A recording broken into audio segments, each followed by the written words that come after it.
Hello and welcome back to Round the Table, slow TV radio from the meeting point, broadcasting not only to Bilbao but throughout the world. And welcome to Round the Table, episode 68. This week we'll be talking about success and failure. We've got some typical mistakes coming up. We've got the monologue from the celebrity guest speaker. We've also got a Shakespearean sonnet, of all things. We've got some typical mistakes. Did I say typical mistakes already? I've done phrases. That one. We've got lots of phrases coming up. That's what we got. This week's interesting phrases. Lots of phrases came up in conversation this week, because this week we had some very, very successful conversations about success and failure. So, what conclusions did you reach? We reached some very interesting conclusions. We discovered, when we were talking about these various famous people and if they were successful or not, we were talking about Napoleon Bonaparte, Vincent van Gogh, Michael Jackson, people like that, and how successful they were. The conclusion we came to was that they were successful in part. They were either successful in part of their life, and they had another part of their life which was a failure, or either in time or in, how can I express this? Like Michael Jackson was very successful for selling records, but a bit of a disaster in his private life. He was quite a disturbed person. Yeah. And in the case of Van Gogh, failure during their life, but successful after he died. So does that count, though? Well, we don't think it does. Not there. You're not really enjoying the... Not really, no. Benefit. The only benefit of being successful in that aspect, I think, is that you have plenty of money. Well, that was one of the aspects that we were talking about, was how you judge success, and our normal view, our instant idea of success is you see someone with a big car and a big house, you think successful person. But then we were talking about personal success, and personally we think more about happiness and friends and relationships and general well-being and things like that. Yeah. So maybe our view of other people's success might not be the same, and what is important to the individual. So the conclusion we came to was there are some people who have very great success, but they also have great personal disasters at the same time. And it's better just to get through life with lots of minor successes. Might be, just day-to-day achievements, small achievements. And looking back, if you're on your final days of your life, looking back over your life, you probably look at lots of smaller successes being a greater accomplishment in life than some, getting to the top of Everest first.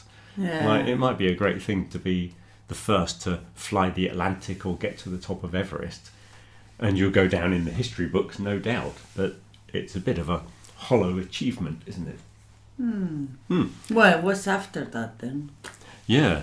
Well, you just travelled the world telling everybody about your achievement and lecturing on how wonderful your achievement was. Yeah, that's true. And we were also talking about these, when someone's been the first to do something, you can't be the first again. Once it's been done, it's been done. Yeah. So then you get the people going to the top of Everest without oxygen. Or the first people to get to the North Pole without dogs and sledges and things like that.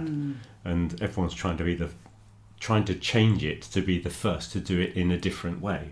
And then we looked at all of those strange characters that do things in the Guinness Book of Records. And apparently there's someone who pushed a pea around an athletics track, do 400 meters, pushing a pea with their nose. Okay, if you want, I think it's because all the other competitions have been won. Someone's been the first to do this. So you choose something that no one else is going to do, and then you can be the best. That's one of the things we were talking about, was being the best. People see success as being the best at doing something. Yeah. So people choose these really strange things to do. And basically what they're doing is removing all the competition. Yeah. If nobody else is in the competition, you're going to be the best, aren't you? Yeah, but yeah. So they have this guy who typed the alphabet on his iPad using his nose, and the person that did the most Rubik's cubes whilst holding his breath underwater. Apparently that someone from Bilbao has that record. Really? Yeah, somebody told me years ago. Yeah, so people choose these really strange things just so that they can succeed where other people have not bothered, basically. Anyway,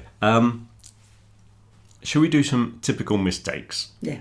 Right, here are the typical mistakes for this week.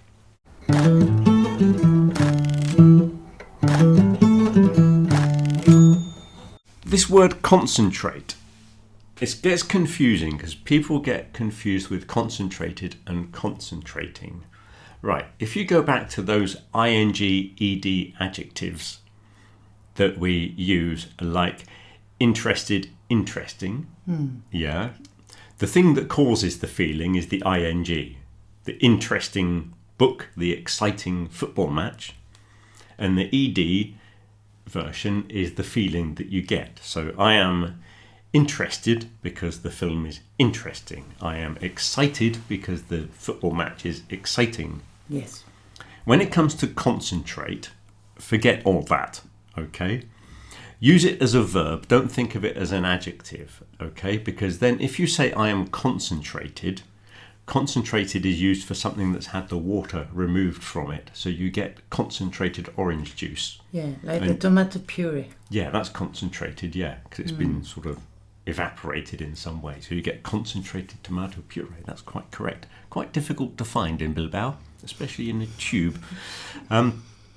So that's concentrated. So really, if you're using concentrate, use it as a verb. So you need to concentrate, or I am concentrating. Okay, that's the continuous form of the verb. It's not the adjective like I am interesting. Yeah? If you say I am interesting, that interesting is an adjective. But I am concentrating, that concentrating is a verb. Yeah. So that's got to be a verb. Okay, let's get on to another one. This one here, $2 million.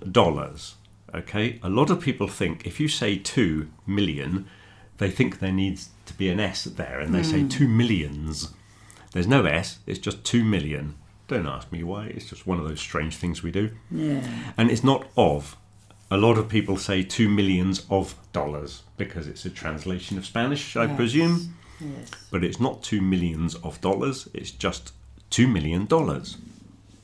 The next one is looks. We had some problems this week with look plus something. So he looks plus an adjective. Okay, so he looks tired, he looks angry, he looks French, he looks happy, he looks dirty. You need an adjective if you're just using he looks. If you say looks like, it normally comes with a noun. So he looks like your father. He looks like a policeman. He looks like a Frenchman, if I use Frenchman as a noun instead of French as an adjective.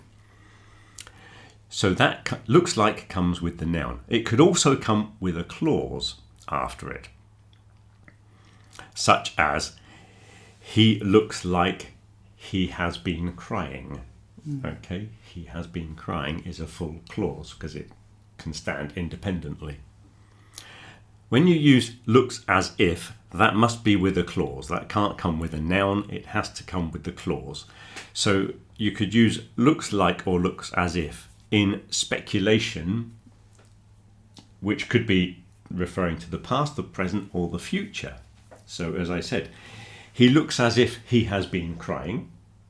He looks as if he is crying. He looks as if he is going to cry. Okay, so they're kind of used for speculation.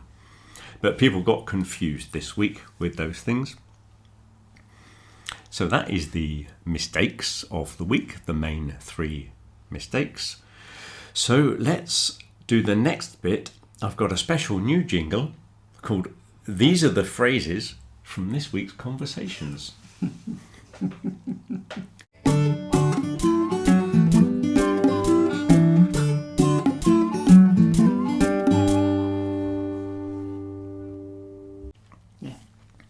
So this week we had a lot of interesting phrases appeared in our conversation.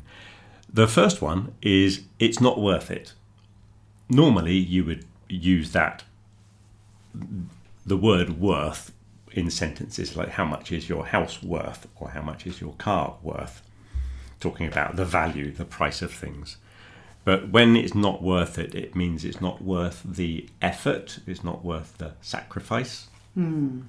So this came up in conversation because we were talking about success and then becoming famous because of the success, and then all the negative things that come with fame. So you might say it's not worth it. You gain something, but you lose a lot of other things at the same time. Yeah. And the phrase related to that one was, it's too high a price to pay. It's a strange structure. Yeah. It's too high a price, but that's the way people say it. You could say it's a high price to pay, but it's too high a price to pay. It's an interesting phrase. Another one that came up was, to hit the jackpot is to have like a big success. Literally, it's when you win all the money. The pot is in the middle of the table where you put all the money when you're playing cards. And then the jackpot on the fruit machines that people play in the bars, when it goes ka-chang, ka-chang, ka-chang, and all the money comes out, that's the jackpot. Yeah. But you could use it a bit more metaphorically when you have a big success in life, to hit the jackpot. Now we've got two more which are very similar here. It's a slippery slope, and it's the thin end of the wedge. These are both used when we begin something negative and it can lead to a lot more negative things. So the slippery slope, it's come up a lot in political discussions recently. If a certain president might try to enforce rules to control the media, it might be a very small step to begin with, but we say it's a slippery slope because it can very easily get out of control. And before you know it, the government control all the newspapers and television. And the thin end of the wedge is very similar. A wedge is like a triangular shaped thing. Imagine the thing you stick under the door to stop the door closing. That's a wedge. Like a cheese, like a piece of cheese is a wedge, yeah? So obviously it's got a very thin end and it's got a very wide end, but you force in the narrow bit first, in the same way as the slippery slope idea. You can start with a small rule that appears to make a small difference, but it's leading to another step and then another step, and it gets bigger and bigger. So they're both ways of describing something that starts off small but then quickly becomes something much bigger and sometimes uncontrollable. We take it for granted. That's a useful phrase. We can use that in lots of contexts. Something that you suppose is always that way. You can take people for granted. If you are a teenager, for example, and you leave all your clothes on the floor because you take it for granted that your mother will put them back in the cupboard or whatever, and food miraculously appears on the table when you need to eat, so you're taking your mother for granted. You should never take people for granted. And also discussing the architecture in Bilbao. Maybe this was in a different conversation, but you don't look at the beautiful architecture in the city that you live in, but when you go to another city you open your eyes and look at architecture. So you could say that the architecture in your town you take for granted. Live life to the full. That's a way of, get the maximum out of life. Live life to the full. For those people that are always doing exciting things, very adventurous people, they live life to the full if that's what they want to do. Another one here, he bit off more than he could chew. To bite off more than he could chew. That was when discussing Napoleon. Ah. He got over-ambitious. Yeah, so he made an empire, but he wasn't happy with having an empire. He wanted a bigger empire. If he'd just settled for an empire of a medium size, he probably would have been okay. I think that's very common, though, with people that get very successful. Yeah. And then it's never enough, is it? They want more. Well, yeah, there's the greed of success and money as well. People always want more power, more success, more money. So we were talking about when Napoleon tried to go into Russia and things like that. He bit off more than he could chew. And we can also have another phrase here. He got too big for his boots. If you say he got too big for his boots, it's someone who thinks they are more important than they really are. They're a bit overconfident again. So they're kind of similar things. They're connected. You can see how they both came up in the same conversation. Yeah. He got too big for his boots. The next one, ahead of his time. This was a good one. We were talking about Van Gogh and his paintings. He wasn't appreciated when he was alive. Because we were discussing how important timing was with success. Yeah. If some people try to do things, but they're just born into the wrong age. Yeah. And so you could say with Van Gogh's paintings, he was ahead of his time. Nobody really understood what he was trying to do until years later. Yeah. And we don't know when he became popular. If it was 50 years after he died, or 100 years, no, it couldn't be 100. It must have been a lot less than 100.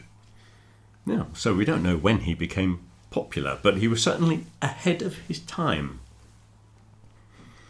The next one is a victim of his own success. Some people, well, you can imagine how that's used. Some people become very successful and then it goes to their heads. There's another phrase. It went to his head. The success went to his head. I'll add that one into the list.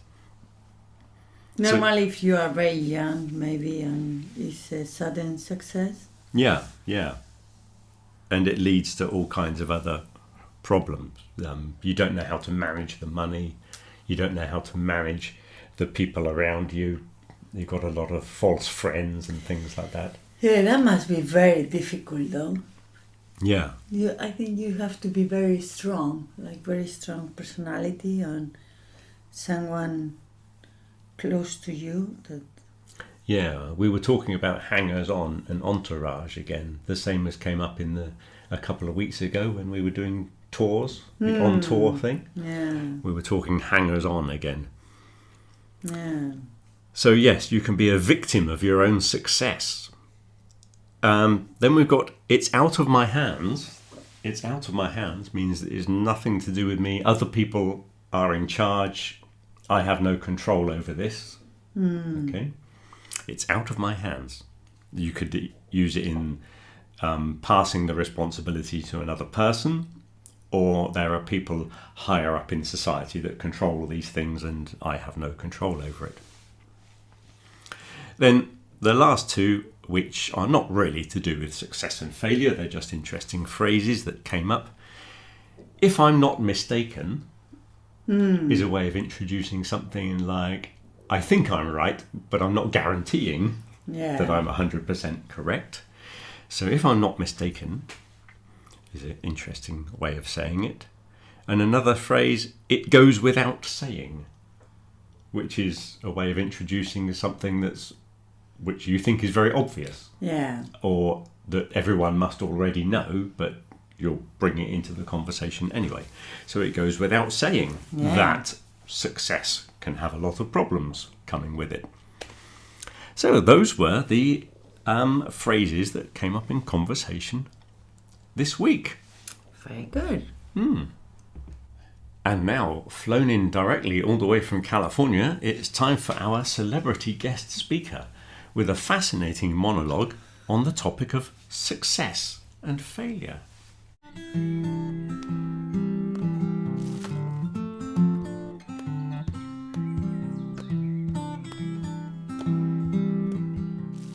Success and failure are concepts that shape how we see ourselves and others. Yet, their meanings are often distorted by the way society measures them. For most people, success is defined by external markers: wealth, fame, status, or recognition. But these visible achievements rarely tell the full story.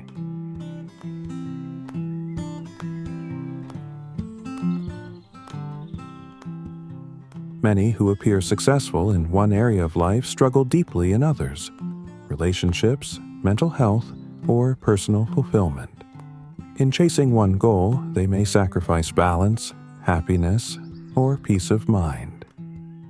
The business leader who spends 80 hours a week at the office may build a fortune, yet grow distant from family and friends. The artist who finally achieves recognition may discover that success feels strangely hollow once the applause dies away.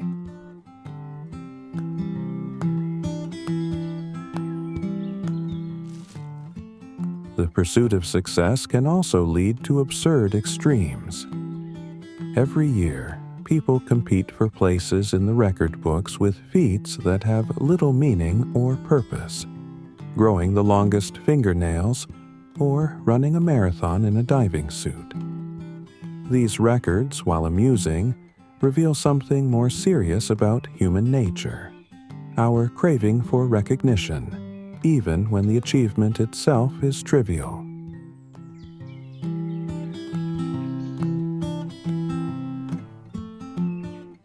It can often be our fear of failure that stops us from taking up a new challenge. We worry about embarrassment, rejection, or not being good enough, so we never begin. We tell ourselves it's too late to try, that learning a language, starting a new career, or taking up painting is only for the young. Yet this belief is one of the greatest lies we tell ourselves.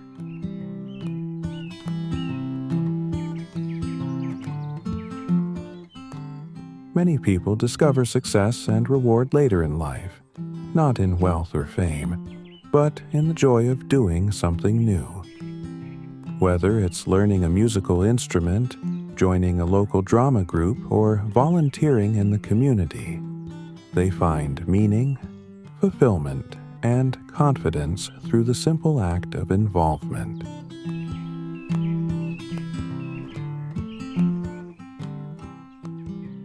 Perhaps the healthiest view is to see success not as a destination, but as progress itself.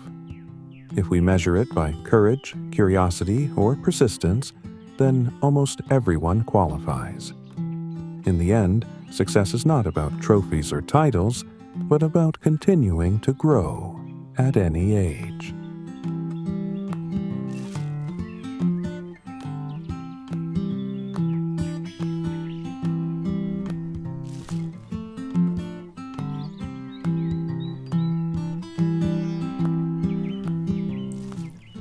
Thank you very much for that monologue. That was very interesting, and our celebrity speaker has to go now because I know he's in the middle of a very important film at the moment, so he'll be back next week, of course. Now we've got something a little more complicated for you. For those of you that enjoy a Shakespearean sonnet, which probably isn't many people, you might want to finish listening now. But if you're interested in Shakespearean sonnets, I was talking to my chat GPT and I gave it the monologue that you've just been listening to, and I said, can you put that monologue into a sonnet in the style of Shakespeare? And of course, to read this sonnet I had to get in touch with the Royal Shakespeare Company, because they got some very fine actors there, and I managed to get in contact with a close friend of mine and tear him away from his rehearsals, but he kindly volunteered to read it for us.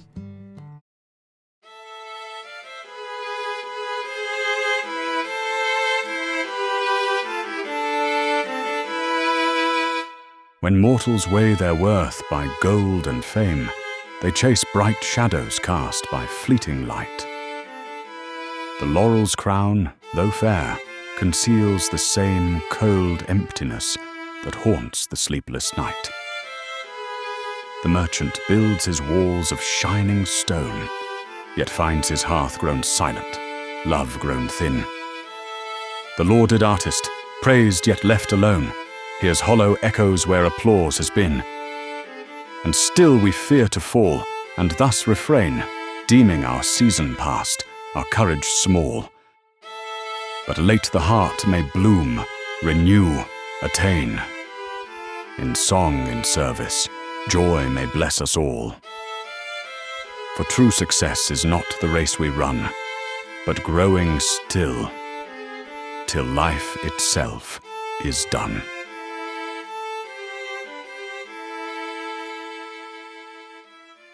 Thank you for that wonderful rendition there, but I think we should analyse this sonnet. It's quite complicated, the language that's being used. So let's read through it again. When mortals weigh their worth by gold and fame, so that sentence means people measuring their value. We see our value in money and how rich we become. They chase bright shadows cast by fleeting light. Now, I'm not sure about this bright shadows. I can't really see how shadows can be bright. But then Like an oxymoron, isn't it? Yeah, it is. Shakespeare did do some strange things, and ChatGPT does strange things.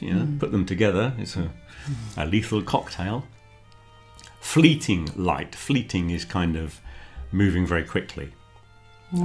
Difficult to catch, sort of thing. The laurel's crown. That's what the emperors have, yeah? Yeah. They wear. Yeah, they used to wear those leaves on their head in Roman times, and it's like symbolic of being the leader or the achiever. It's like a prize, isn't it? Yeah. They used to use those laurels around the wreath for the racing drivers as well, didn't they? So, laurel's crown, though fair, well, good, conceals the same cold emptiness that haunts the sleepless night. Ooh. Haunt is what a ghost does. Yeah. It's to stay in one place in a spirit sort of way. So even though this having the crown is cool, prestigious thing, there are still cold, sleepless nights, the emptiness after the awards, yeah? Yet finds his... Oh, missed a line. The merchant, so the successful business person, the merchant builds his walls of shining stone, so he builds a big palace, yet finds his hearth grown silent. The hearth is where you have the fire in your house. So instead of lots of warmth and fire, it's cold and silent. Love grown thin. Thin love. That's a very Shakespearean way of saying things. Yeah, so he's got this big palace, but it's cold inside the palace. He's missing the love and the friendship and all that kind of thing, despite building this wonderful building. The lauded artist, this lauded, I presume it's related to applaud. It's like worshipped. When people say this is a great person, you're lauding them. Praised, yet left alone. Okay, so again, very popular, but no real friends. Hears hollow echoes where applause has been. Yeah. So when the applause finishes, there's a slow, quiet, the echo dies away, and then it's hollow and empty. And I'm going to question that rhyming of thin and bean. I don't think Shakespeare would have rhymed thin with bean. Because we quite often say bin now. We shorten it, so where it has been, it would rhyme in normal pronunciation. But I think Shakespeare would have said ben or something like that. Anyway. And still we fear to fall. So we fear failure. And thus refrain, so we don't do something. Deeming our season past, meaning we think it's too late. our courage small. So we've got small courage. That's Yeah, another. we are not really brave enough. Yeah, so it's a very Shakespearean thing to say. Yeah. Our courage small. But late the heart may bloom, renew, attain. So bloom is like to flower. Yeah. So late in life you can still accomplish things and do something. In song, in service, joy may bless us all. So you can do it musically, by doing things for other people. For true success is not the race we run, but growing still. So the true success is not the competition of success, but to continue growing inside yourself in your personal life, till life itself is done. It's very good. It is actually. It does look quite like a Shakespearean It sonnet. does, yeah. Oh, I'm impressed. Yeah, I was impressed. Yeah, and this line at the end, "till life itself is done," that's a very Shakespeare thing. He does talk about death and It's the very meaning of good. life and things like that quite a lot. I like it a lot. Yeah, I was quite pleased with that. Yeah, so well done, ChatGPT, for an impersonation of Shakespeare, the great master himself. And finally, I've got this amusing image for you. It's not a joke, but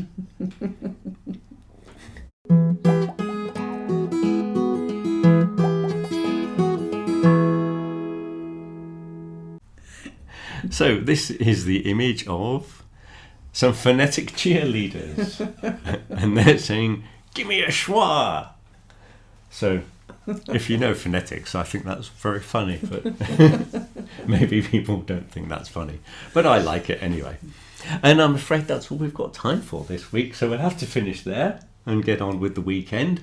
And next week we are doing Utopia again. We're going to build a paradise on Earth. We're going to build a better society and put some of these politicians in check, get them under control. That's what we need. It is indeed, yeah. But we can but dream. So have a good week till next week. Bye. Bye.